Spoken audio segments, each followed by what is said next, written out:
Hello guys, welcome to my YouTube channel. आज के इस नए वीडियो में जैसा कि हम देखेंगे परमुटेशन, कॉम्बिनेशन और बाइनोमियल, इस दोनों चैप्टर का हम एक एक करके कुछ बेसिक प्रॉब्लम जिससे आपका बेसिक कंसेप्ट क्लियर हो जाए। तो आइए इस क्वेश्चन से शुरुआत करते हैं। ये क्वेश्चन ट्रिपल ए में पूछा गया है। तो there is a number of arrangement, आपको अरेंजमेंट निकालना है। देखिए दो चीज है, एक तो सिलेक्शन, परमुटेशन और कॉम्बिनेशन।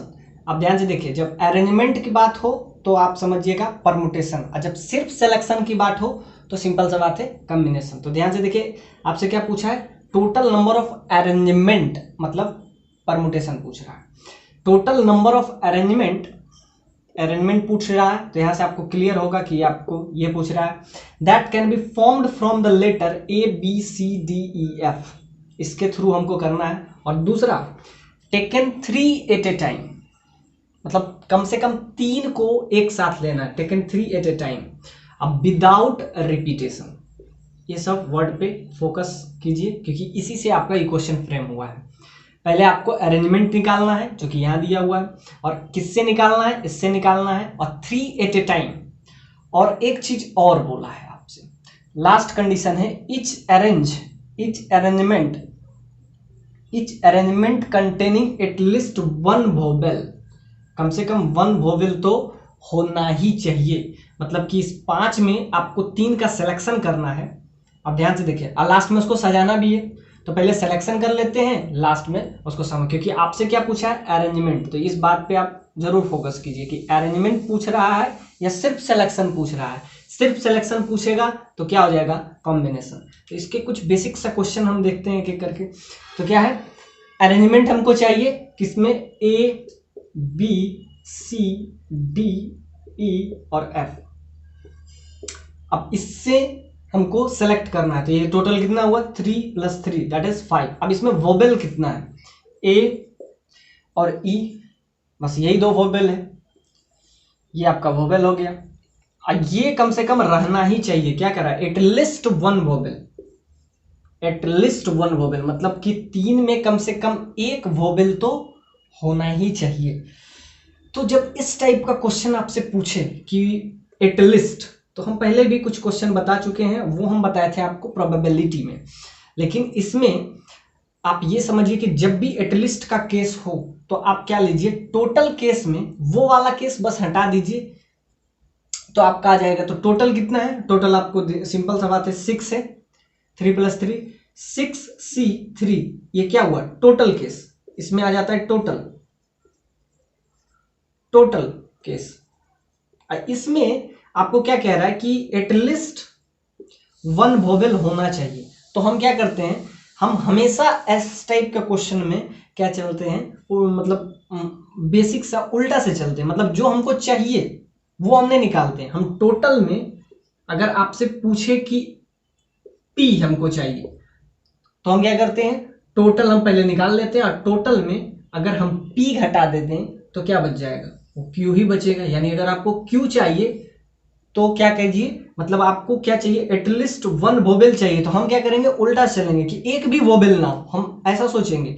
तो या इस टाइप का अप्रोच हम हमेशा यूज करेंगे, क्योंकि इस टाइप के अप्रोच में काम करना थोड़ा आसान हो जाता है, वरना आप वो भी अप्रोच लगा सकते हैं। तो ये फर्स्ट अप्रोच है, इस अप्रोच में आप जल्दी से आंसर तक पहुंच सकते हैं। तो ध्यान देखिए, इसमें टोटल है, टोटल का क्या मतलब है, आपको नहीं निकालना, आपको उल्टा से चलना है। यानी कि आपको एटलीस्ट 1 वोवेल अगर पूछ रहा है तो हम ऐसा सिचुएशन लेंगे जिसमें एक भी वोवेल नहीं है। आप ऐसा समझिए कि ये टोटल केस है, टोटल अगर 10 केस है तो उसमें 5 अरेंजमेंट ही कुछ ऐसा है जिसमें एटलीस्ट 1 वोवेल आ रहा है। तो क्या कर रहे हैं हम, टोटल ये केस है, इसमें हम वोवेल वाला हटा देते हैं, यानी वोवेल आना ही नहीं चाहिए। तो वोवेल वाला अगर समझिए कि 5 है, तो यहां से अब जो 5 आएगा उसमें तो कम से कम वोवेल होगा ही होगा, क्योंकि क्या कर रहे हैं हम, ये टोटल केस है, टोटल केस में क्या करते हैं, वो वाला केस हटा देते हैं जो हमको क्या चाहिए। तो जो हमको चाहिए वो हटा देंगे तो क्या हो जाएगा, सिंपल सा उसका उल्टा हम घटा देते हैं। यानी कि अगर आपको पी लेना है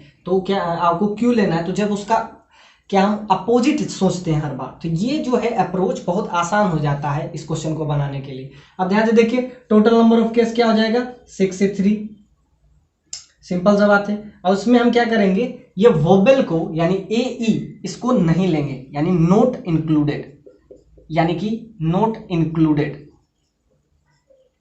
यानी कि इसको हम क्या कर लेंगे, एक्सक्लूड कर देंगे। तो जब एक्सक्लूड किसी को भी करना हो या इंक्लूड किसी को भी करना है तो ध्यान से देखिए, अगर इंक्लूड करना है तो ध्यान से देखिए टोटल में क्या करेंगे, यहां पे क्या कर रहा है, इट लिस्ट वन वोबेल। तो ध्यान से देखिए, यहां से हम ऐसा करते हैं कि कम से कम दोनों वोबेल आ जाए, 3 में 2 वोबेल आ जाए। तो इसके लिए हम क्या सिलेक्शन करेंगे, तो 6 से 3 तो ये नॉर्मल केस है, इसमें कोई रिस्ट्रिक्शन नहीं है, तो हम उल्टा वाला घटा देंगे, तो जिससे हमारा आ जाएगा एटलीस्ट 1 वोबेल।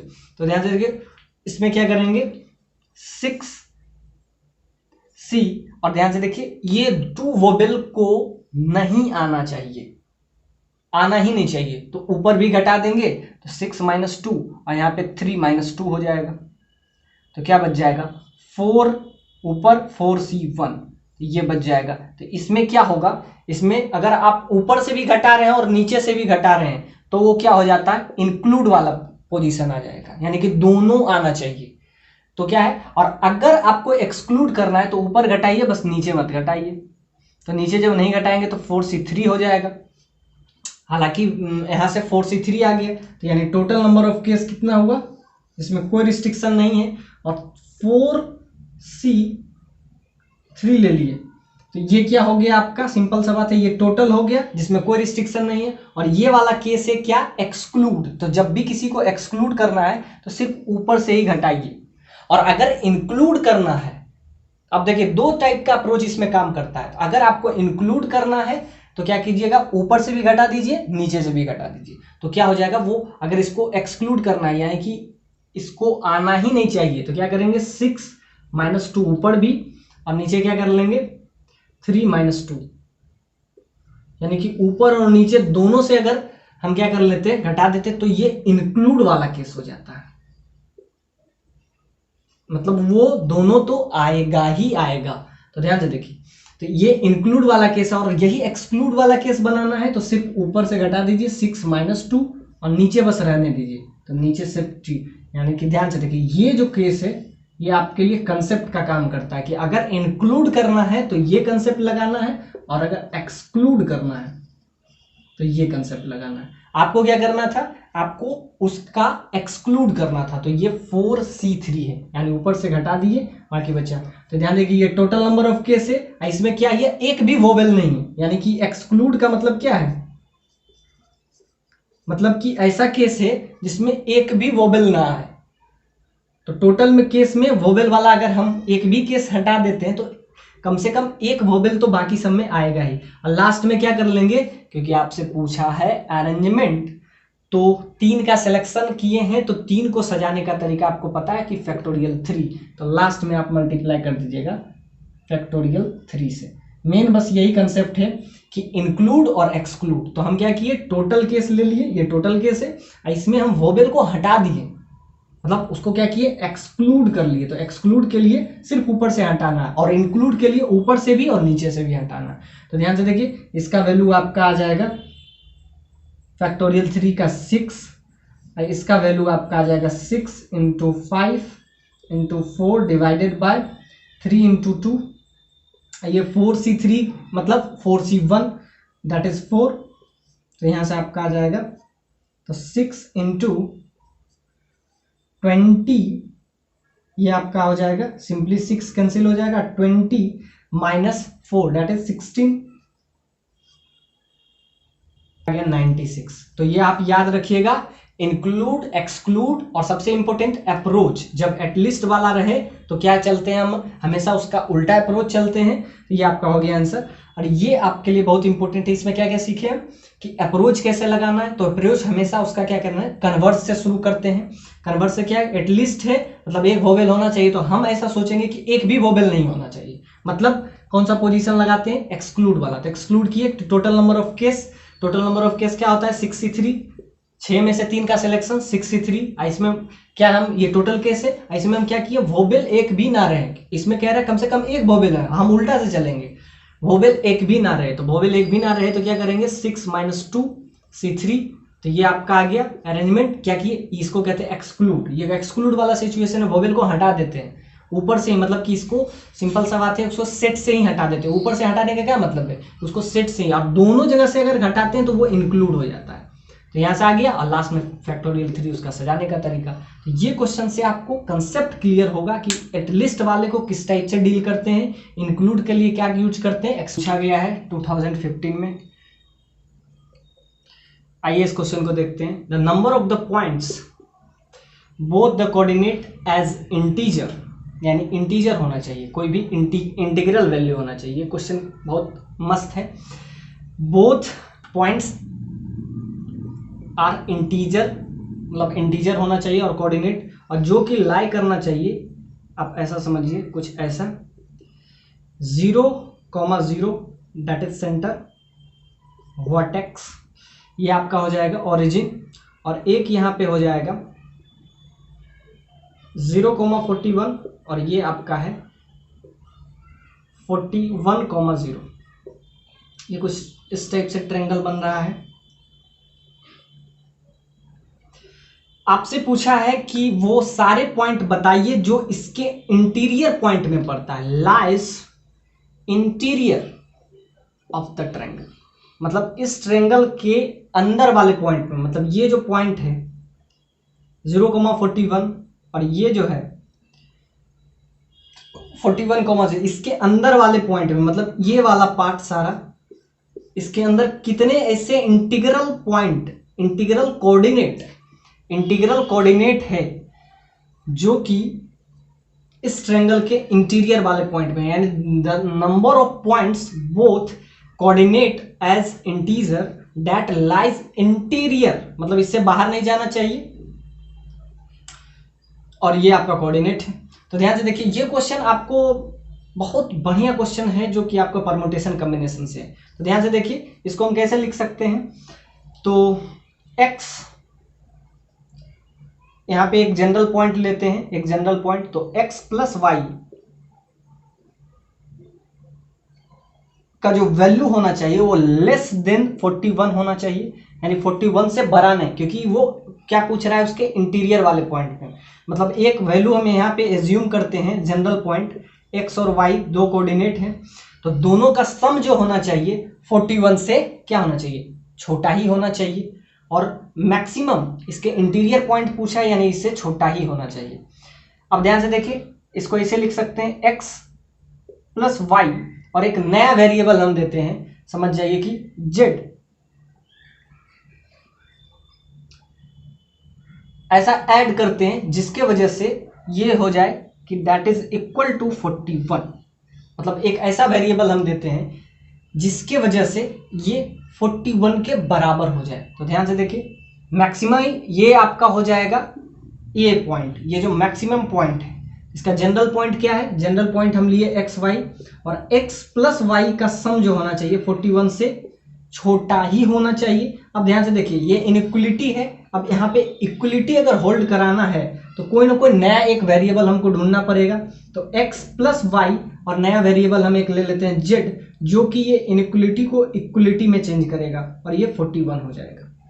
तो ये आपका आ गया कुछ इस टाइप का कंसेप्ट। तो क्या हुआ, x plus Y plus Z that is equal to 41। अब ध्यान से देखिए, आपसे क्या पूछ रहा है, आपसे इसमें टोटल नंबर ऑफ पॉइंट पूछ रहा है। तो ध्यान से देखिए, जेड का वैल्यू यहाँ पे क्या हो सकता है, जेड। अब जेड का वैल्यू यहाँ पे क्या हो सकता है कि इसका वैल्यू, जैसे कि यहाँ पे कोई भी पॉइंट आप लीजिए, इसके अंदर में बहुत सारे पॉइंट हो जाएंगे, तो दोनों का सम, जैसे कि ध्यान से देखिए, x अगर हम ले रहे हैं 2 और y ले रहे हैं 3, y ले रहे हैं 3, x इधर होगा y इधर होगा, सिंपल सा बात है। एक ऐसा पॉइंट है x प्लस, तो x के जगह पे अगर हम 2 ले रहे हैं और y 3 है, तो ऑब्वियस सी बात है z का वैल्यू क्या हो जाएगा, z, ये दोनों को ऐड करके घटा दीजिए तो ये आपका आ गया। तो z का वैल्यू अब ध्यान से देखिए, z x 0 है y 0 है, तो z जो है यहाँ पे आपका क्या रोल कर रहा है कि एक नया वेरिएबल है जो कि ये तीनों का सम किसी तरीके से 41 को अप्रोच कर रहा है। और अब आपको क्या चाहिए, इसका सॉल्यूशन चाहिए। ध्यान से देखिए, दो टाइप का हम सॉल्यूशन बताए थे, वन और मोर सॉल्यूशन, और दूसरा एक ये केस हम लगाते हैं n plus R minus one C R minus one. ये क्या होता है, n आइडेंटिकल थिंग्स को r में सेपरेट करने का तरीका। और इसमें एक को कुछ भी मिल सकता है, 0 भी मिल सकता है, 1 भी मिल सकता है, 2 भी मिल सकता है। तो ये क्या है, वन और मोर के सिचुएशन नहीं है, ये कुछ भी मिल सकता है। मतलब कि समझिए कि n बॉल है, उसको r आदमी में, n समझिए कि बॉल है, और बॉल तो सिंपल सा बात है, आइडेंटिकल ही होता है। n बॉल है और उसको r आदमी में अगर हमको क्या डिफरेंट डिफरेंट बांटना है, और किसी को एक भी मिल सकता है, 2 भी मिल सकता है, और मैक्सिमम क्या मिलेगा, n मिल जाएगा। तो उसके लिए हम क्या यूज करते हैं, n plus R C R minus one. और अगर आपको कहे कि कम से कम इसमें अगर 10 आदमी है, 10 को कम से कम एक मिलना चाहिए, मतलब एक भी नहीं बचना चाहिए, तो वो हो जाता है क्या, 1 और मोर देन 1। कम से कम एक तो मिलना ही चाहिए, एटलीस्ट 1 तो मिलना ही चाहिए, 1 और मोर देन 1, एक से ज्यादा भी मिल सकता है। तो उसके लिए हम यूज करते हैं n प्लस आर। तो इसके लिए हम सिंपली यूज करते हैं n minus one C R minus one. तो ये वाला आप अप्रोच समझिए, ये क्या है, n minus one C R minus one. ये अप्रोच में क्या है, एटलीस्ट 1 तो से मिलना ही चाहिए। इसमें क्या है कि n आइडेंटिकल बॉल को r आदमी में अगर डिवाइड करना है, तो इसमें एक को 0 भी मिल सकता है, यानी 0 इसमें क्या है, इंक्लूडेड है, इंक्लूडेड है। जबकि 0 इसमें क्या है, एक्सक्लूडेड है, क्योंकि इसमें क्या है, 1 और मोर, कम से कम एक तो मिलना ही चाहिए। अब ध्यान से देखिए, इसी कंसेप्ट को बस इसमें आप क्या करें, लगा दीजिए। अब ध्यान से देखिए, z का वैल्यू क्या हो सकता है, z का मिनिमम वैल्यू, आप ध्यान से देखिए, z का मिनिमम वैल्यू अगर आप सोचिएगा तो इसके इंटीरियर पॉइंट, तो इस पॉइंट पे सबसे ज्यादा मैक्सिमम होगा। तो इसका अगर आप वैल्यू देखें तो मिनिमम इसको क्या मिल सकता है, 0 1 2। अब इसमें ध्यान से देखिए, इसमें क्या हो जाएगा, 1 और मोर, कम से कम 1 तो मिलना ही चाहिए, क्योंकि अगर तीनों 0 हो गया, x बराबर y बराबर z बराबर 0, तो ये कभी 41 को अप्रोच तो कर नहीं पाएगा। यानी कि तीनों 0 नहीं है, मतलब ये वाला कंडीशन नहीं है कि एक को 0 भी मिल सकता है, सबको कम से कम 1 तो होना ही चाहिए। तो मिनिमम वैल्यू क्या, अगर कम से कम 1 डालेंगे तो 1 प्लस 1। अब ध्यान से देखिए, तो कम, क्योंकि आपको इंटीरियर पॉइंट यानी कि ये जो है फिक्स पॉइंट से आगे होना चाहिए। तो ध्यान से देखिए, तीनों 0 नहीं हो सकता। अगर तीनों 0 हो गया तो 41 कैसे होगा, अगर एक सिंपल सा बात है, 0 तो हो नहीं सकता, तीनों 0 नहीं होना चाहिए, वरना ये इंटीरियर पॉइंट में पड़ेगा ही नहीं। तो यहां से आपको क्या है, 1 और मोर, कम से कम तीनों को 1 तो होना ही चाहिए, मिनिमम 1 होना चाहिए, कम से कम एक को।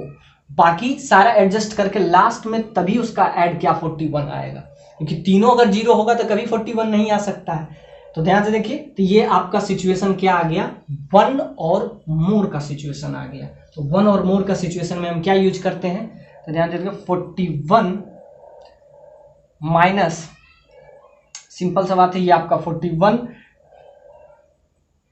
माइनस, सिंपल सा बात है, माइनस 1 C3 माइनस 1 हो जाएगा, सिंपल सा बात है। ये आपका आ जाएगा n minus R C R minus N. n का वैल्यू क्या है यहाँ पे, 41 माइनस 1 C3 माइनस 1। 3 क्या है, 3 आदमी में बांटना है। अब ऐसा समझिए कि 41 आइडेंटिकल बॉल है, जिसको 3 आदमी में हमको बांटना है, और कम से कम एक आदमी को एक तो मिले ही, बस ये क्वेश्चन अब यहां तक आ गया। पहले ये इनइक्वलिटी था, इसको इक्वलिटी में होल्ड करा है, क्योंकि इक्वलिटी के बाद ही ये आपका फॉर्मूला लगता है। तो ध्यान से देखिए, n minus one C R minus one. तो ये क्वेश्चन अब कितना आसान हो गया। अब ध्यान से देखिए, 40C2 हो गया। 40C2 का वैल्यू आपको पता है कि 40C2 का वैल्यू क्या हो जाएगा, 40 इंटू 39,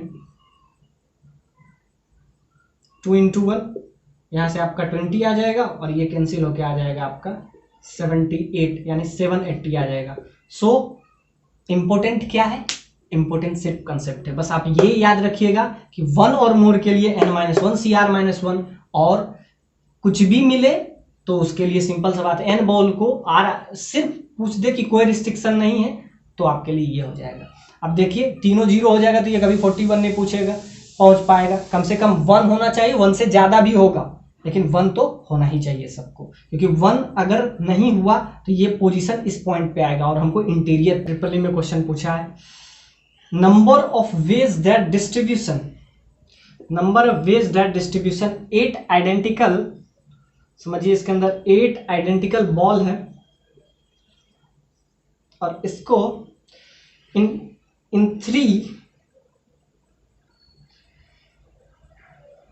थ्री डिस्टिंक्ट बॉक्सेस। अब ध्यान से देखिए 8 बॉल है और इसको 3 बॉक्स में हमको फिल करना है। ये मतलब ये क्वेश्चन जो पिछले कंसेप्ट हम बताए उस पर डायरेक्ट बेस्ड है, सिंपल सा बात है। ये 3 बॉक्स है और क्या कह रहा है कि 8 आइडेंटिकल बॉल को इसमें आपको ट्रांसफर करना है, इसमें भी ट्रांसफर करना है और ये इसमें भी ट्रांसफर करना है। तो total number of ways that 3 distinct boxes, distinct है मतलब अलग अलग है, मतलब ये इसका नंबर 1 दे देते हैं, इसका नंबर 2 और इसका नंबर 3, मतलब तीनों सेम दिख रहा है लेकिन है डिफरेंट। तो क्या है, total number of ways that 8 identical ball तो आइडेंटिकल ही होता है, तो 8 आइडेंटिकल बॉल और उसको 3 बॉक्स में हमको फिल करना है। None of the boxes is empty, कोई भी खाली नहीं रहना चाहिए। मतलब ये सिंपल सा केस बन गया 1 और मोर देन 1। आप ऐसा समझिए, इसके लिए अभी हम बताएं n-1 CR-1।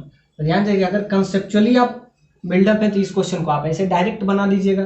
तो 8-1 C सिंपली आपका आ जाएगा 3-1, तो यहां से आपको सिंपली मिल जाएगा 7 C2, you will get 7 × 6 divided by 2 that is 21, यानी कि टोटल नंबर ऑफ वेज कितना मिलेगा डिस्ट्रीब्यूशन करने का 21, जिसमें सबको कम से कम एक तो मिलेगा। The sum of last 30 coefficient of the power of x, इस बाइनोमियल का लास्ट 30 का कोफिशिएंट चाहिए और उसका सम। तो ध्यान से देखिए, ये जो बाइनोमियल है वो कुछ ऐसा दिया हुआ है 59, तो इसमें हमको क्या चाहिए, लास्ट के 30 कोफिशिएंट और उसका सम। अब ध्यान से देखिए, कोफिशिएंट जब पूछ रहा है कि सम ऑफ कोफिशिएंट और लास्ट 30, तो पहले इसको हम पहले ब्रेक करते हैं। क्या हो जाएगा 59 C0 x का पावर 0, 59 C1 x का power 1, 59 C2 x square, 59 C3 x cube up to so on, और लास्ट में हो जाएगा 59 C59 x का पावर 59। आपको क्या चाहिए, सम ऑफ लास्ट 30 टर्म। अब ध्यान से देखिए, पहले तो इसमें लास्ट 30 अगर चाहिए तो इसमें पहले हम देखेंगे टोटल नंबर ऑफ टर्म कितने हैं। तो ध्यान से देखिए 1 से लेके 59 तक और प्लस ये वाला, तो टोटल 60 इसमें टर्म है और उसमें हमको लास्ट का 30 चाहिए।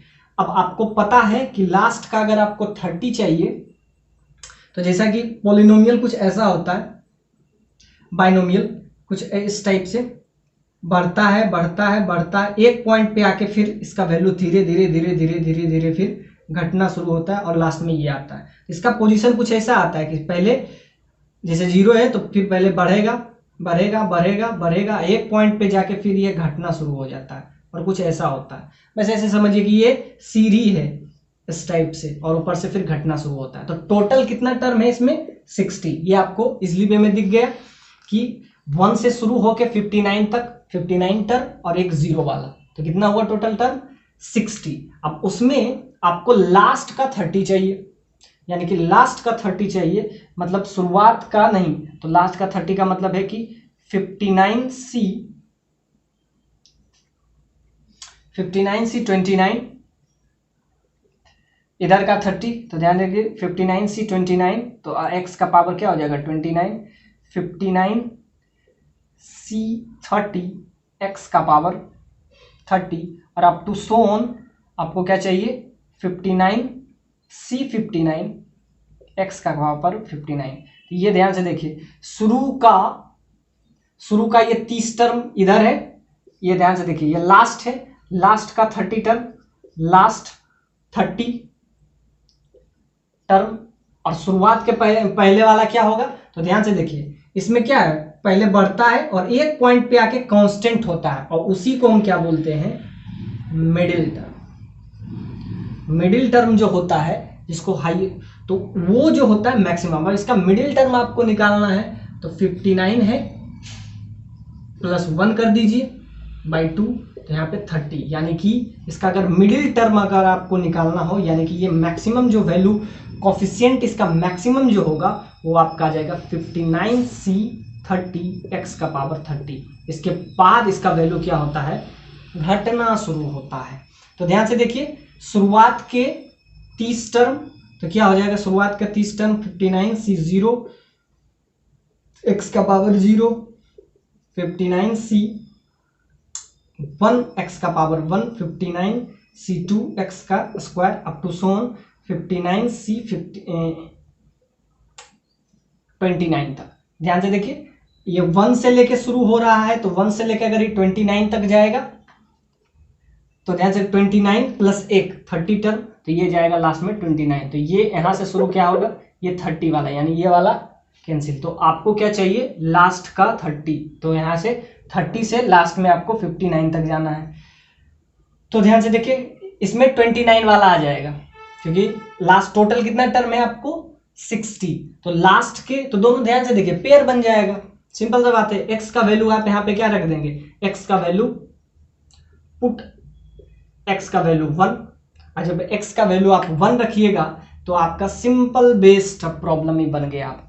59C 0 59C 1 up to Son last में 59C 59 तक जाएगा। तो ध्यान से देखिए, इसमें टोटल आपको कितना टर्म दिख रहा है, टोटल टर्म आपको दिख रहा है सिंपली 60, मतलब पहले का हाफ लास्ट का हाफ। तो ध्यान से देखिए, तो आपको क्या चाहिए, लास्ट का हाफ। अब ध्यान से देखिए, ये आप याद रखिएगा, इस पॉइंट पे दोनों आके बराबर हो जाता है। तो शुरुआत के 30 टर्म का सम और लास्ट के 30 टर्म का सम, दोनों का क्या सम हो जाएगा, तो x बराबर 1 पुट कर दीजिए इस वैल्यू में, तो इधर क्या आ जाएगा, राइट साइड आपका आ जाएगा 2 का पावर 59। अब ध्यान से देखिए, शुरुआत का 30 टर्म उसका सम हम समझ लेते हैं s, और एग्जैक्टली लास्ट के भी 30 का सम आ जाएगा आपका s। तो यहां से आपका क्या आ गया, 2 power 59 that is equal to 2s। तो यहां से s का वैल्यू आ जाएगा 2 का power 59। So this is the required answer. अब कहिए दोनों बराबर क्यों हो गया, क्योंकि ध्यान से देखिए आपको बाइनोमियल दिख रहा है कि 59C 0 जो है इसका वैल्यू वही होता है जो 59C 59 का होता है। तो ध्यान से देखिए, ऐसे बढ़ते जाएगा, यानी कि आपका जो वैल्यू होगा 59C 59 का वैल्यू वही होता है जो 59C 0 का होता है। ऐसे ही 59C 1 का वैल्यू वही होगा जो लास्ट में उधर से क्या आ जाएगा, इधर से 1 तो उधर से लास्ट में घटेगा, तो क्या आ जाएगा 59C 58 इसका वैल्यू, यानी कि ध्यान से देखिए पेयर बनेगा, और पेयर कितना बनेगा, टोटल आपको 60 टर्म है तो 30-30 का पेयर बन जाएगा। तो शुरुआत का 30 टर्म का जो सम होगा वही लास्ट के 30 टर्म का सम हो जाएगा। तो अगर शुरुआत के 30 टर्म का सम s है और एग्जैक्टली लास्ट का भी उतना ही हो जाएगा, इसका वैल्यू क्या हो जाएगा, जब x बराबर 1 पुट कर दीजिएगा तो ये सब एलिमिनेट हो जाएगा, x का कुछ भी power value 1 that is equal to 2 का पावर 59 हो जाएगा। 1 प्लस 1 2 का पावर 59, यहाँ से 2s बराबर आपका आ रहा है 59। सो s का वैल्यू सिंपली आ जाएगा 2 का पावर 58। इसमें हम क्या क्या सीखें, पहले तो बाइनोमियल में वैल्यू वही होता है, कौन सा, बाइनोमियल वाला याद रखिएगा। बाइनोमियल कोफिशिएंट का जो याद रखिएगा, सम जो होता है शुरुआत के 30 और लास्ट के 30 दोनों बराबर हो जाते हैं। क्यों, क्योंकि ध्यान से देखिए पहले इसका बढ़ता है वैल्यू फिर घटना शुरू हो जाता है। तो ध्यान से दे दो, जब बोले बाइनोमियल सम बाकी और कुछ नहीं, एक्स का वैल्यू और कुछ अलग अलग रहता तो कोफिशिएंट चेंज हो जाता। जब बात कर रहे हैं अभी तक हम सिर्फ बाइनोमियल चैप्टर का, तो बाइनोमियल कोफिशिएंट की बात कर रहे हैं। तो शुरुआत के 30 और लास्ट के 30 दोनों का सेम हो गया। और सिंपल सा बात है, मैक्सिमम कब होता है, तो मैक्सिमम इसके सिंपल सा बात है 30 पे, यानी कि 59C 30 का जो वैल्यू होगा, सिंपल सा बात है ये मैक्सिमम होगा। उसके बाद इसका वैल्यू घटते जाता है और इसका वैल्यू किसके बराबर आ जाएगा, 59C 29, ये दोनों आपस में बराबर होता है। 59C 30। अब याद रखिएगा इसमें, वैसे आपको याद होगा कि NCR का वैल्यू वही होता है जो NCN-R का वैल्यू, ये आपस में बराबर होता है। NCR ये तब होता है जब दोनों का सम n हो, तो याद रखिएगा NCR that is equal to NCN-R। तो ध्यान से 30 इसमें घटा दीजिए तो क्या आ जाएगा 29, यानी दोनों बराबर है। तो जब बाइनोमियल कोफिशिएंट पूछे तब ऐसा आप लगा सकते हैं, जब बाइनोमियल कोफिशिएंट नहीं लिखे क्वेश्चन में तो आप ऐसा नहीं कर सकते हैं। तो होपफुली ये जो क्वेश्चन था थोड़ा सा कंसेप्चुअल आपका बाइनोमियल का कंसेप्ट क्लियर करेगा। और इसका मैक्सिमम क्या होगा, मैक्सिमम इधर का ये और इधर का 29, यानी कि शुरुआत के ये जो 0 से शुरू हो रहा है, 0 1 2 यहां से जाके 29 तक जो होगा ये ऐसा होगा। और लास्ट में इधर का सिंपल सा बात है, इधर 29 तक आ गया तो इधर 30 हो गया, ये 30 और एग्जैक्टली लास्ट में क्या हो जाएगा 30 और इधर भी आपका हो जाएगा 59 तक। तो ध्यान से देखिए, इधर 29 प्लस ये भी 30 और ये भी 30, इसका सम भी s, इसका सम भी s। तो ध्यान से देखिएगा इसका मिडिल टर्म कौन बनेगा, मिडिल टर्म ध्यान से देखिए यहाँ पे आपका 30 बन गया, तो ये आपका मिडिल टर्म हो गया, यानी इससे ज्यादा वैल्यू अब नहीं आ सकता। तो इसका इस ग्राफ का मतलब आप समझिए कि मैक्सिमम इस पॉइंट पे आके ये मिडिल टर्म बनता है, इसमें हाईएस्ट इसका वैल्यू होता है, उसके बाद धीरे धीरे घटना शुरू हो जाता है। तो ये और ये एक पेयर बन जाता है। तो पेयर जब बन जाता है तो, और याद रखिएगा जब n ऑड हो तो आप ये भी लगा सकते हैं और एक लगा सकते हैं n+1/2 किसके लिए, मिडिल टर्म के लिए। तो ध्यान से देखिए n क्या था, n 59 था, तो 59 + 1/2, तो ये आपका मिडिल टर्म आ गया क्या 30। और याद रखिए एक और इसमें लगा सकते हैं, तो क्या n+3/2, तो यहाँ पे आप 3 जब ऐड कीजिएगा तो यहाँ से क्या आ जाएगा 59 + 3/2, तो यहाँ से आपका आ जाएगा सिंपली, इसको जब ऐड कीजिएगा तो आपका आ जाएगा 62 / 2, तो यहाँ से आपका 31 भी आ जाएगा। तो ध्यान से जब ऑड रहे तो n+1/2 और जब इवन रहे तो n/2, तो डायरेक्ट हो जाएगा। तो मिडिल टर्म के लिए जब इवन रहे तो n/2 और जब ऑड रहे तो n+1/2 और n+ एक और ले लीजिए, एक और n+1/2 तो 30 और n+ या n-1 आप कर दीजिए n-1/2, ये भी आप लगाइए। n-1 जब कीजिएगा तो यहाँ से आपका 58/2 दैट इज 29। तो ध्यान से देखिए एक में आप +1 लिख सकते, क्योंकि ऑड है ना, तो ऑड में एक जोड़ देंगे और उसके बाद डिवाइडेड/2 कर देते तो वो उसका मिडिल टर्म बन जाता। इवन में तो डायरेक्ट n/2 हो जाएगा। तो ये आप याद रखिएगा, क्या इवन में n/2 मिडिल टर्म और वो मैक्सिमम होता है, और ऑड में क्या हो जाता है n+1/2 या n-1 या n+2 आप रख लीजिए। तो यहाँ से क्या आ जाएगा n-2, तो एक तो 30 इधर से और इधर से 29 दोनों आपस में